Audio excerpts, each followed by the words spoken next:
एक घना जादुई जंगल था जहाँ हर पेड़ और हर पत्ता जैसे कोई रहस्य छुपाए बैठा था। उसी जंगल के बीच एक टूटी फूटी झोपड़ी थी और उसमें रहती थी एक बूढ़ी औरत। उसकी आंखों में गहरा दर्द था, लेकिन उसके हाथों में एक अनोखी जादुई शक्ति छुपी हुई थी।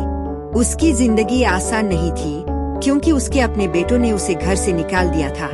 अब वो अकेली उसी जंगल में रह रही थी, बीमार और कमजोर। उसी समय एक 10 साल का छोटा लड़का रास्ता भटककर उस जंगल में आ गया। वह डर गया था, लेकिन तभी उसके सामने एक छोटा सा सफेद खरगोश आया जो बोल सकता था। खरगोश ने मुस्कुराकर कहा कि डरने की जरूरत नहीं है और वह उसे एक खास जगह ले जाएगा। लड़का उसके पीछे पीछे चल पड़ा। जंगल का रास्ता धीरे धीरे चमकने लगा और थोड़ी देर बाद वे दोनों उसी झोपड़ी के पास पहुंच गए। वहां बैठी बूढ़ी औरत ने जैसे ही लड़के को देखा, उसकी आंखें भर आईं।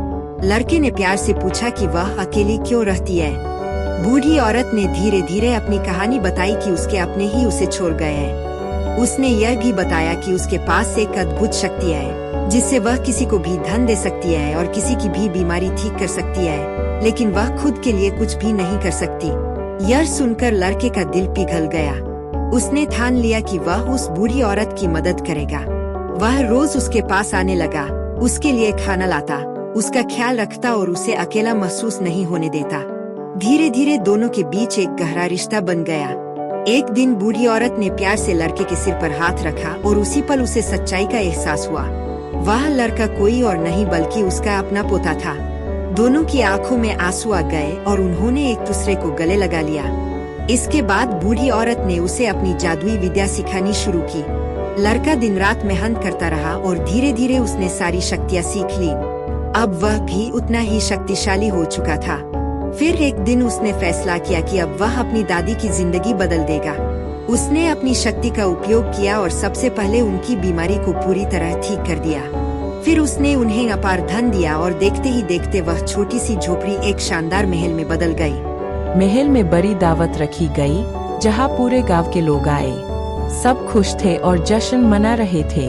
उसी भीड़ में बूढ़ी औरत के बेटे भी आए, जो अब खुद गरीब हो चुके थे। जब उन्होंने अपनी माँ को उस हाल में देखा तो वे हैरान रह गए। उन्हें अपनी गलती का एहसास हुआ और वे रोते हुए अपनी माँ से माफी मांगने लगे। बूढ़ी औरत ने मुस्कुराकर उन्हें माफ कर दिया और प्यार से कहा कि कभी भी अपने माँ बाप को अकेला नहीं छोड़ना चाहिए। उस दिन जंगल में फिर से खुशियां लौट आईं। लड़का और उसका खरगोश दोस्त एक साथ खड़े मुस्कुरा रहे थे और चारों तरफ जादू और प्यार की रोशनी फैल गई। जिस घर में माँ बाप की इज्जत होती है, वहीं असली खुशियां बसती हैं।